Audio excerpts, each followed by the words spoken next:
के लिए ट्रेन रवाना करी क्या? ये ट्रेन जगन्नाथपुरी के लिए रवाना हुई है, जिसमें 970 तीर्थयात्री गए हैं। जगन्नाथपुरी में भगवान जगन्नाथ जी के दर्शन करेंगे, जो हमारे 4 धामों में से एक धाम कहलाता है। इसके बाद में लिंगराज जी भगवान के दर्शन और गोपेश्वर जी के दर्शन, साथ में कोणार्क का सूर्य मंदिर है ना, जो भुवनेश्वर और जगन्नाथपुरी के बीच मार्ग में स्थित है। तो ऐसे बहुत शुभ माना जाता है जगन्नाथपुरी में दर्शन। और ऐसे कहते हैं कि माता रुक्मणी द्वारकाधीश में श्री कृष्ण जी की जो 1600 रानियां थी, उनको जब बाल लीलाएं सुना रही थी, तो उनको सुनते सुनते भगवान के पूरे अंग पिघलने लगे। और पिघलते पिघलते जो स्वरूप बना, तो नारायण ने आकर के उनको रोका।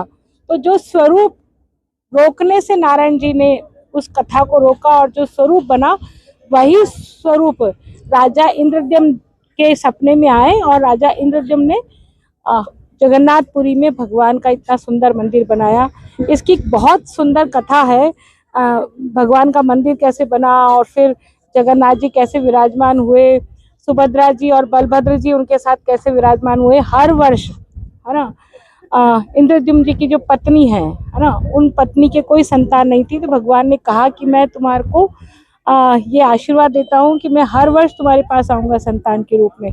तो जो हर वर्ष हमारी जगन्नाथपुरी की जो यात्रा निकलती है, वो यात्रा भगवान मंदिर से निकलते हैं और माता के घर तक जाते हैं, है ना। तो ये यात्रा में लाखों, पूरे देश भर के, देश विदेश के लाखों श्रद्धालु इस यात्रा में जुटते हैं और भगवान के रथ को खींचते हैं।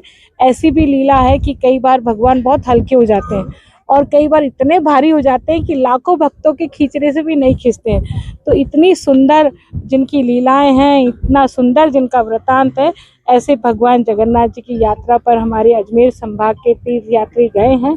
वो अपनी यात्रा उनकी पूर्ण हो, सफल हो, और वो वापस भगवान के दर्शन करके पुनः अपने स्थान लौटें। जिस मनोकामना से वो गए, भगवान उनकी मनोकामना पूर्ण करें, यही हमारी तरफ से तो यही उनके लिए मनोकामना है।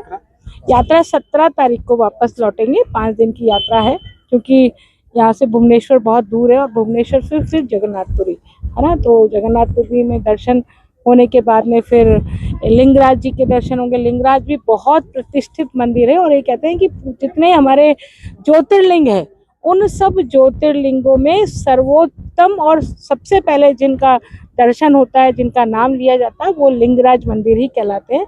और वहाँ पे जो भगवान उस स्वरूप में विराजमान है, तो लिंगराज मंदिर के दर्शन हैं। तो ऐसे बहुत भुवनेश्वर को मंदिर के का नगर भी कहते हैं, मंदिरों का नगर भी कहते हैं। बहुत पुराने पुराने प्राचीन मंदिर हैं, बहुत पुरातन संस्कृति को लिए हुए, और बहुत बड़े बड़े, बहुत विशालतम मंदिर वहाँ है। तो उन सब का दर्शन हमारे तीर्थयात्री करने वाले।